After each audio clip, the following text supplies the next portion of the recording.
Welcome to this ASMR edition of Tales from Outer Space, where we like to take stories from space from around the internet and read it aloud for your entertainment. Psych, that's not happening. We're doing this with energy. With energy, I'm telling you. Subscribe, damn it, and all that other YouTube stuff. All the links will be down below, as per usual. And as always, I hope that you enjoy. I'd quickly like to thank the following Tier 5 patrons and channel members for supporting the channel. Datamagnet and Bob the Dragon. Thank you very much. Feral, written by ArchivistOnMountain. Even in a forested paradise, there are seedy bars with shadowy corners and people bent on achieving oblivion through the over-application of alcohol. This was one of those places. Unfortunately, my job was to keep him safe. The king was counting on the prince to succeed him eventually, and having his brain unpickled would be a bonus. And since this incipient sot would have the power of life and death over me, I was rather committed to the idea that he would be more functional than not. Your Highness, sir. I pushed his shoulder a little. The prince roused a bit and lifted his head from the table. Even in a low-class dive like this, the table was smooth and polished. No chance of a splinter wound to get infected and mar the royal face. And the proportions of the furnishings were graceful and serene, much unlike the inner state of my future sovereign. Yes, gotta think for a bit, he slurred. And I shook my head. Well, not outwardly, of course. We royal bodyguards were the epitome of imperturbable grace. While the prince had been a trifle uncontrolled in his earlier years, a bender of this depth really was out of character for him ever since he reached the century mark and started taking his place amongst us adults. This called for a listening ear, a compassionate heart. Actually, this called for an officer. Unfortunately, there was just me, and I'd only been dealing with the royal family for about 300 years, barely any length of time at all, really. But when the wind blows, the tree bends, and all of that. Anything in particular, my prince? I asked, sitting across from him. Yes, back to the wall, bow in hand on the outside, light not shining in my eyes. I wasn't a complete dunce in training. I was still in duty. It was just that my duties had unfortunately been expanded by necessity this evening. It's the humans, we're doomed. The words were a little muffled by virtue of being spoken into the table, but less slurred than before. I didn't expect that to last. Now we were getting somewhere. The prince had just returned from the diplomatic embassy post in the human kingdom immediately to the south of the forest kingdom. It was supposed to give him a taste of the decisions made under pressure in an environment that was rather forgiving. The humans would scarcely notice any diplomatic missteps, and besides, he was only there for 20 winters, scarcely enough time to unpack before having to return.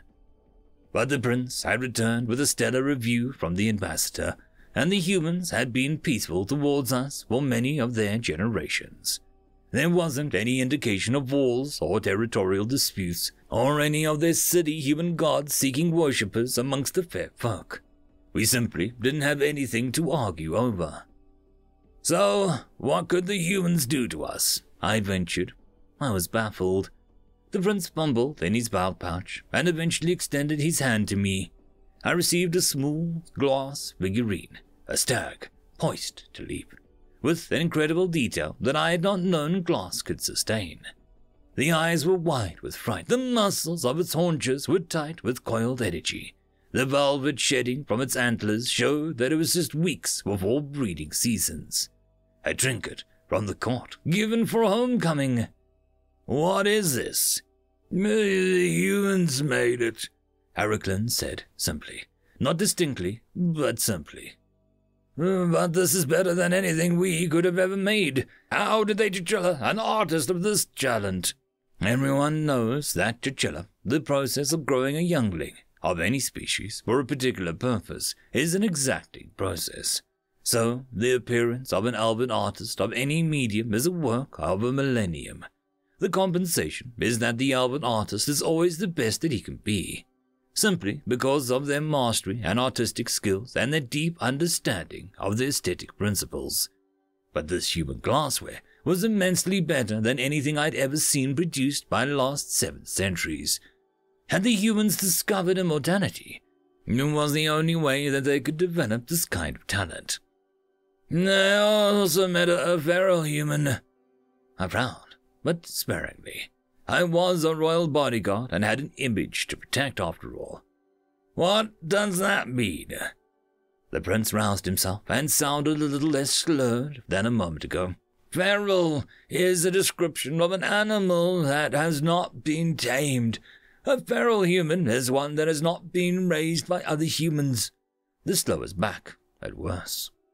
I repressed a frown again. I really didn't understand what he was getting at. The prince sighed. What happens when an elf is unable to be raised by other elves? What, like me? I asked dryly. He started and raised his head fully from the table to look at me closely. I didn't know about that about you. What happened before you joined the commonality? His diction was deteriorating to an amazing degree as the wine took hold. I suspected that he was about 10 minutes before he was out for the night. I don't really remember. I was too young to really know what was going on. I had a house in the untamed wilds. I suspect that my parents built it, and they died in the orc attack. The prince nodded. The untamed wilds were a part of our border with those foolhardy brutes. I was on my own for about 70 years before I was found by a scout with the border patrol. I learned to read and caught up with my age mates, and then attended the Royal Academy to learn martial skills. The prince nodded. And what did you do in your house all on your own? I was confused, and said as much. I lived as an elf, sir. And how much forest did you groom and garden? He said, sitting back. I had worked my way up to about a square league of Sylvian forest by the time I was found. The prince sat back and relaxed a bit against the wall. And that's the point. Even without nurture of your kind, you still acted as an elf. You tended the trees without being taught to do so. The humans, without being taught how to garden, they can't. They have no desire to garden without being taught. And even when they are taught, they don't necessarily want to. Humans are born with no knowledge and are a mess of unformed desires. The prince suppressed a belch. He had a way to go before he would have a deportment of even the city guard, much less a royal guard. Perhaps his chinchilla went slightly awry. He finished. And that's why humans will doom us all. I was completely lost. Even this unsophisticated like me knew that there were several recent steps missing in the prince's statement. Excuse me, my lord, he sighed. It's all in how they are taught. It's how they grow an artist of that worth. He gestured at the glass thing on the table. In only 35 years. 35 seasons! The human younglings are taught by teaching them stories. If the stories match some of the desires inborn into the youngling, they sprout from a seedling into a sapling, into a verdant, towering tree, and each human can be a master in their craft. But, sir, they are merely humans. That's just it. He met my eyes, and he's burning bright with terrible knowledge and despair. They don't belong to the land like we do. They can be artists and gardeners better than we. They can become scouts more cunning and determined than our best rangers. They can work metal to the same the dwarves.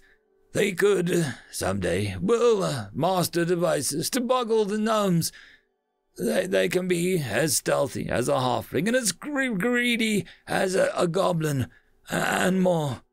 They will do it all with a reckless disregard for blood and life as an orc. They aren't bound to the land. The land, whatever land they are on, will serve them rather than as it should be.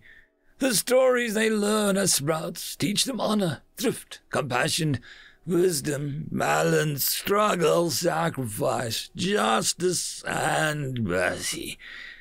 Because for humans, these things must be learned. And then he began to whisper, and if they don't learn, they will settle on greed, treachery, betrayal, and cruelty. With his message shared, the prince finally gave in to the merciless dictates of too much wine. He dropped his head to the table and was gone for the night. His titular for deportment had missed a bit, but his titular for seeing threats of the forest was an unexpected success. I live differently now. My private quarters showcase art that has never been dreamt of by my people. Glass, porcelain, statuary, carving in wood and bone, painting of stunning realism and amazing imagination. There are instruments in brass that measure the distance and angles with precision elves have never needed, and others that produce sound that makes an experienced god weep. There are books of wisdom and knowledge that none I know can comprehend. I work furiously each day, honing my skills to defend against the day I fear, when our doom comes boiling through the forest and we become useless. I pray to all the gods that are or ever were that the stories I create and sell to the human villages are enough to divert their growth and their dreams. I have a new nightmare. The terror I face each day gets no easier for how long I've borne it, and the prince can give me no comfort as he reports to me the growth and development of the humans. And we both know what I do, what we all do, is futile, because there are more humans than just the southern kingdom. End of story. And that, my friends, concludes this video. I hope that you enjoyed, and if you do, please consider supporting the author, even by popping over and leaving a thumbs up or a nice comment, just to show your appreciation for the story. However, if you wish to support this channel, there are links down below which will help immensely. I will see you all in the next one, and until then, I hope that you have a fantastic day. Cheers.